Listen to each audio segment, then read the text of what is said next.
Hey future toppers, I hope आप सभी एकदम बढ़िया होंगे। रैपिड रिवीजन सीरीज की एक और शानदार वीडियो में आप सभी का स्वागत है। आज हम करने वाले हैं बुक 1 के chapter the world population distribution density and growth का रैपिड रिवीजन। इस वीडियो को पूरा देख लीजिए, पूरा चैप्टर आपका रिवाइज हो जाएगा।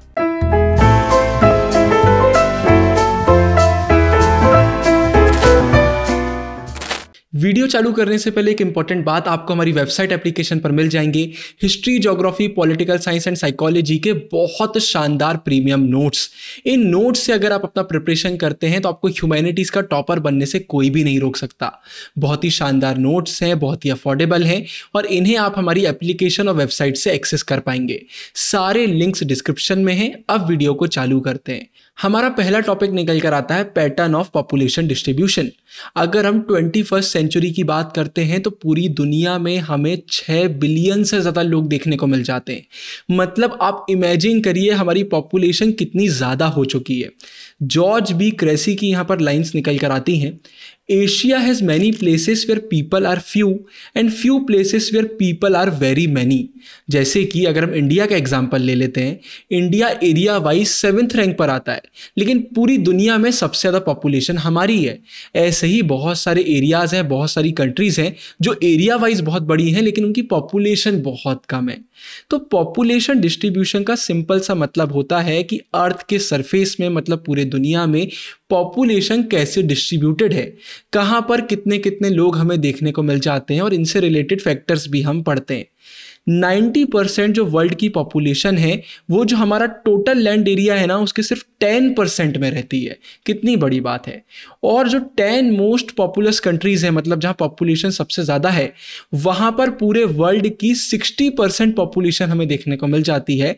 और एक इंटरेस्टिंग फैक्ट ये है कि इन 10 कंट्रीज में से 6 तो हमारे एशिया की हैं। अब वो कौन सी हैं, अब वो मुझे कॉमेंट सेक्शन में बताएंगे। डेंसिटी ऑफ पॉपुलेशन का मतलब क्या होता है? देखिए, हर एक लैंड की ना कैपेसिटी होती है। इतने से एरिया में आप हजारों लोगों को नहीं रख सकते, इसलिए ratio of people to land size पढ़ना बहुत ज़रूरी है और इसी को हम पॉपुलेशन डेंसिटी बोलते हैं। इसे हम मेजर करते हैं पर्सन्स पर स्क्वायर किलोमीटर में। फॉर्मूला बताऊंगा, सब कुछ आपको समझ में आ जाएगा। इसका फॉर्मूला है population divided by area. Example के लिए एक एक्स नाम का रीजन है, उसका एरिया है 100 स्क्वायर किलोमीटर और उसकी पॉपुलेशन है 1,50,000। तो इसकी डेंसिटी क्या होगी? 1,50,000 डिवाइडेड बाय 100, 1,500 पर्सन्स पर स्क्वायर किलोमीटर। मतलब पर स्क्वायर किलोमीटर में आपको 1500 लोग एवरेज देखने को मिल जाएंगे। तो ये हो जाता है पॉपुलेशन डेंसिटी। अब फैक्टर्स इन्फ्लुएंसिंग पॉपुलेशन डिस्ट्रीब्यूशन। भाई, कुछ फैक्टर्स रहते हैं जिसके कारण हमें पॉपुलेशन डिस्ट्रीब्यूशन देखने को मिलता है। कुछ जगहों में ज़्यादा लोग हैं, कुछ जगहों में कम लोग हैं, तो यही फैक्टर्स उनके पीछे हैं। सबसे पहले ज्योग्राफिकल फैक्टर्स की बात करते हैं तो पानी अवेलेबल है या फिर नहीं है। लोग ऐसी जगह पर रहना पसंद करते हैं जहां पर फ्रेश वाटर इजीली अवेलेबल है, क्योंकि भाई पानी पीना है, कुकिंग करना है, एग्रीकल्चर करना है, पानी के बहुत सारे यूजेस हैं। एग्जाम्पल के लिए जो रिवर वैलीज हैं ये बहुत ही डेंसली पॉपुलेटेड होती हैं। डेंसली पॉपुलेटेड का मतलब होता है बहुत ज़्यादा पॉपुलेशन देखने को मिलती है, और इसका उल्टा क्या होता है? स्पार्सली पॉपुलेटेड, जहां पर बहुत कम पॉपुलेशन देखने को मिलती है। रीजन यही है कि पानी इजीली अवेलेबल है, इसलिए यहां ज्यादा पॉपुलेशन देखने को मिलती है। लैंड फॉर्म्स, लोग ऐसी जगह पर रहना पसंद करते हैं जहां पर फ्लैट प्लेन्स हैं, जेंटल स्लोप्स हैं, जहां पर वो आसानी से एग्रीकल्चर कर सकते हैं, इंडस्ट्रीज वगैरह देखने को मिल जाती हैं, ट्रांसपोर्ट कम्युनिकेशन आसानी से हो जाता है। क्लाइमेट, और ऊपर वाले के एग्जाम्पल की बात करते हैं, इसलिए गंगा प्लेस जो है वो डेंसली पॉपुलेटेड एरियाज में आ जाता है। क्लाइमेट भी बहुत ज़रूरी है। अगर कंफर्टेबल प्लेजेंट क्लाइमेट है तो लोग ज़्यादा अट्रैक्ट होते हैं उस जगह की तरफ। जैसे मेडिटेरियन रीजन्स का क्लाइमेट बहुत शानदार होता है, इसलिए वहाँ पर ज़्यादा लोग हमें देखने को मिलते हैं। सॉइल्स, अगर सॉइल फर्टाइल है तो एग्रीकल्चर अच्छा हो पाता है, एग्रीकल्चर रिलेटेड एक्टिविटीज़ हो पाती हैं, इसलिए जहाँ पर भी फर्टाइल लोमी या एलुवियल सॉइल है वहाँ पर लोग हमें ज़्यादा देखने को मिलते हैं। इकोनॉमिक फैक्टर्स की बात करते हैं तो जहाँ पर मिनरल डिपॉजिट ज़्यादा है वहाँ पर इंडस्ट्रीज ऑब्वियसली ज़्यादा होंगी, तो वहाँ पर एम्प्लॉयमेंट होगा, इसलिए ये एरियाज भी डेंसली पॉपुलेटेड रहते हैं। Example Katanga Zambia copper belt Africa में। अर्बनाइजेशन, भाई सिटीज़ में एम्प्लॉयमेंट अपॉर्चुनिटीज़ ज़्यादा होती हैं, वहाँ एजुकेशन फैसिलिटीज़ बेटर रहती हैं, मेडिकल फैसिलिटीज़ रहती हैं, ट्रांसपोर्ट कम्युनिकेशन अच्छा रहता है। दिल्ली मुंबई एग्जाम्पल होगा, इसलिए यहाँ पर भी पॉपुलेशन ज़्यादा है। इंडस्ट्रियलाइजेशन से क्या होता है भाई, जॉब अपॉर्चुनिटीज़ बढ़ती हैं, ज़्यादा लोग यहाँ पर अट्रैक्ट होते हैं। इसका एग्जाम्पल क्या है, कोब ओसाका रीजन हो गया हमारा जापान का, तो यहाँ पर भी लोग आपको ज़्यादा देखने को मिलेंगे। फिर सोशल और कल्चरल फैक्टर्स भी रहते हैं। ऐसी प्लेसेस जहाँ पर रिलीजियस सिग्निफिकेंस ज़्यादा है, वहाँ पर ज़्यादा लोग रहेंगे। लोग ऐसी जगह रहना ज़्यादा पसंद करते हैं जहाँ पर भाई सोसाइटी वगैरह अच्छी हैं, कल्चर अच्छा है, पॉलिटिकल इंस्टेबिलिटी ज़्यादा नहीं है, तो ऐसी जगहों पर भी ज़्यादा लोग देखने को मिलेंगे। तो सोशल और कल्चरल फैक्टर्स भी रहते हैं। अगर वीडियो अभी तक देख रहे हैं तो वीडियो को लाइक कर दीजिए, कमेंट में लिख दीजिए बेस्ट वीडियो, जिससे यूट्यूब इस वीडियो को थोड़ा पुश करे।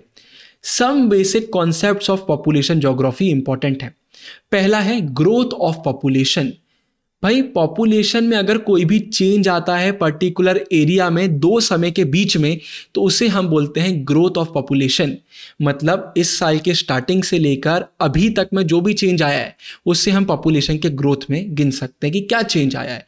ग्रोथ पॉजिटिव भी हो सकती है, नेगेटिव भी हो सकती है, ज्योग्राफी में हमने पढ़ा हुआ है। तो change of population in a particular area between 2 points of time is known as growth of population. अब ग्रोथ रेट ऑफ पॉपुलेशन क्या होता है, जब हम चेंज ऑफ पॉपुलेशन को परसेंटेज में एक्सप्रेस करते हैं। अब यहां पर एक और पॉइंट है, natural growth of population. Population increased by the difference between births and deaths in a particular region between 2 points of time. 2 points के बीच में किसी एक पर्टिकुलर रीजन में जो बर्थ और डेथ का डिफरेंस आता है उसे हम नेचुरल ग्रोथ ऑफ पॉपुलेशन बोलते हैं। अब मैं बोलता हूं कहीं पर बर्थ 100 है, डेथ 50 है, तो नेचुरल ग्रोथ क्या होगा आप मुझे कमेंट सेक्शन में बताना। तो नेचुरल ग्रोथ का फॉर्मूला क्या होता है, बर्थ्स माइनस डेथ्स, एक पर्टिकुलर पॉइंट ऑफ पीरियड में, ये याद रखना। एक्चुअल ग्रोथ ऑफ पॉपुलेशन, अब ये तो हो गया नेचुरल ग्रोथ। एक्चुअल ग्रोथ का फॉर्मूला क्या होता है, births minus deaths plus in migration minus out migration. कितने लोग आए, कितने चले गए, कितने लोग पैदा हुए और कितने लोगों की डेथ हो गई, इन सबको जब हम जोड़ते हैं तो फिर हमें एक्चुअल ग्रोथ ऑफ पॉपुलेशन मिलता है। Birth minus deaths plus in migration minus out migration. अब पॉपुलेशन चेंज के ना 3 कंपोनेंट्स हैं। पहला है क्रूड बर्थ रेट, इससे हम एक्सप्रेस करते हैं number of live births in a year per 1000 of the population. इसका फॉर्मूला क्या होता है, b divided by p multiply by 1000। यहां पर b का मतलब है live births during the year, p का मतलब है estimated mid year population of the area. अच्छा, अब हम मिड ईयर पॉपुलेशन क्यों कैलकुलेट करते हैं, ये भी एक्सप्लेनेशन वाली वीडियो में मैंने आपको एक्सप्लेन करा था, आप मुझे कमेंट सेक्शन में बताएंगे। मैं जानबूझकर आपसे बोलता हूं कि आप कमेंट सेक्शन में बताओ, जिससे आपका भी मन लगा रहे और आपका अच्छे से रिवीजन हो जाए और छोटे छोटे टेस्ट भी आपके हो जाए। दूसरा है crude death rate, expressed in terms of number of deaths in a particular year per 1000 of population in a particular region। Example दूंगा, फॉर्मूला दूंगा, आपको समझ में आएगा। सिंपल सा फॉर्मूला है, नंबर ऑफ डेथ्स को हम डिवाइड कर देते हैं एस्टिमेटेड मिड ईयर पॉपुलेशन से ऑफ दैट ईयर, और इसको हम मल्टीप्लाई कर देते हैं 1000 से, तो हमें CDR मिल जाता है, क्रूड डेथ रेट वहां का मिल जाता है। और तीसरा और आखिरी है migration, transfer of population from one place to another. ये हम सबको पता है। अब ये टेम्पररी हो सकता है, परमानेंट हो सकता है, सीजनल भी हो सकता है, माइग्रेशन किसी भी टाइप का हो सकता है। अब 2 इंपॉर्टेंट टर्म्स आते हैं। पहला है प्लेस ऑफ ओरिजिन, मतलब वो प्लेस जहां से आप मूव कर रहे हैं उसे हम बोलते हैं place of origin. Place of destination का मतलब होता है जिस प्लेस में आप मूविंग कर रहे हैं। मतलब अगर मैं यहां से कहीं और जा रहा हूं तो ये हो गया प्लेस ऑफ ओरिजिन, और जहां जा रहा हूं वो हो गया प्लेस ऑफ डेस्टिनेशन।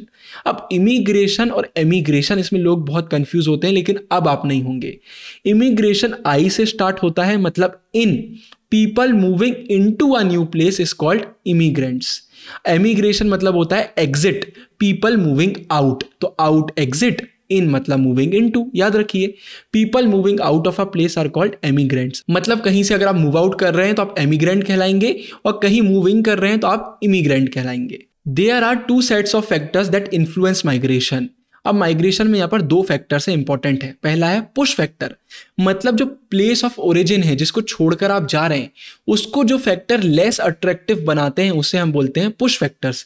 जैसे कि अनएम्प्लॉयमेंट है, poor living condition, political instability है या फिर बहुत ही अनप्लेजेंट क्लाइमेट है तो आप वहां रहना पसंद नहीं करेंगे। पुल फैक्टर्स का मतलब होता है जो प्लेस ऑफ डेस्टिनेशन जहां आप मूव कर रहे हैं उस जगह को अट्रैक्टिव बनाते हैं। तो क्या हो गया भाई, better job opportunities, peace, security, यही चीजें तो इंसान को अपनी जिंदगी में चाहिए। मतलब इन शॉर्ट पुश फैक्टर हो गया आपका टॉक्सिक रिलेशनशिप जहां पर सिर्फ रेड फ्लैग्स हैं, आप बाहर जाना चाहते हो, और पुल फैक्टर मतलब हो गया सामने वाला कोई जिसमें सिर्फ और सिर्फ ग्रीन फ्लैग्स आपको दिख रहे हैं। आप बोल रहे हैं ये सामने वाला कितना पूकी है, मुझे तो इसी के साथ होना चाहिए। तो इससे आप इसको याद कर सकते हैं। इसके बाद फिर हमारा अगला और सबसे इंपॉर्टेंट टॉपिक इस चैप्टर का है डेमोग्राफिक ट्रांजिशन। डेमोग्राफिक ट्रांजिशन हमें बताता है कि पॉपुलेशन कैसे शिफ्ट करती है। किस चीज में शिफ्ट? पहले एक फेज होता है जहां पर हमें बहुत हाई बर्थ और डेथ रेट्स देखने को मिलते हैं और धीरे धीरे करके हम शिफ्ट कर जाते हैं लो बर्थ और डेथ रेट्स में। इसके बारे में हम पढ़ेंगे। ये कैसे होता है? जब सोसाइटीज प्रोग्रेस करती हैं रूरल और इलिटरेट से अर्बन और लिटरेट की तरफ। मतलब पहले हम रूरल सोसाइटी में रहते हैं, इतने पढ़े लिखे नहीं रहते, लेकिन फिर हम अर्बन बन जाते हैं और पढ़े लिखे बन जाते हैं। ये जो प्रोसेस होता है ये स्टेजेस में होता है और इसे ही हम बोलते हैं डेमोग्राफिक साइकिल। अब 3 स्टेजेस हैं, एक एक करके देखते हैं। पहले स्टेज में हाई फर्टिलिटी रेट रहती है, हाई मोर्टेलिटी रेट रहती है। मतलब बहुत लोग पैदा भी होते हैं, बहुत सारे लोग मर भी जाते हैं और इसीलिए स्लो पॉपुलेशन ग्रोथ हमें देखने को मिलती है। इकोनॉमीज एग्रीकल्चर बेस्ड रहती हैं, बड़ी बड़ी फैमिलीज रहती हैं, लाइफ एक्सपेक्टेंसी बहुत स्लो रहती है और 2 साल पहले हर एक कंट्री इसी स्टेज में थी। सेकेंड स्टेज में क्या होता है? फर्टिलिटी रेट स्टार्टिंग में हाई रहती है लेकिन धीरे धीरे करके ड्रॉप करने लग जाती है और साथ में मोर्टेलिटी रेट भी ड्रॉप करने लग जाती है। मतलब पहले बहुत लोग पैदा हो रहे थे लेकिन धीरे धीरे वो कम होता है और लोग बहुत जल्दी जल्दी मर रहे थे वो भी कम हो जाता है। क्यों हो जाता है? बेटर हेल्थ और सैनिटेशन की फैसिलिटीज हो जाती हैं और रैपिड ग्रोथ हमें देखने को मिलती है। फाइनल स्टेज में फर्टिलिटी और मोर्टेलिटी रेट दोनों गिर जाती है। मतलब ये ट्रांजिशन पूरा हो जाता है और पॉपुलेशन ग्रोथ हमारी स्टेबलाइज हो जाती है। सोसाइटीज अर्बन हो जाती हैं, पढ़ी लिखी हो जाती हैं और फैमिली साइज को भी कंट्रोल करने लग जाती हैं और यही पूरा स्टेजेस निकल कर आ जाते हैं। आज की अगर हम बात करते हैं तो हर एक कंट्री अलग अलग स्टेज में है। अब इंडिया कौन से स्टेज में आप मुझे बता दीजिएगा। इसको अगर आप देख लेंगे तो आपको बहुत अच्छे से समझ में आ जाएगा। इसके बाद फिर हमारा आखिरी टॉपिक पॉपुलेशन कंट्रोल मेजर्स।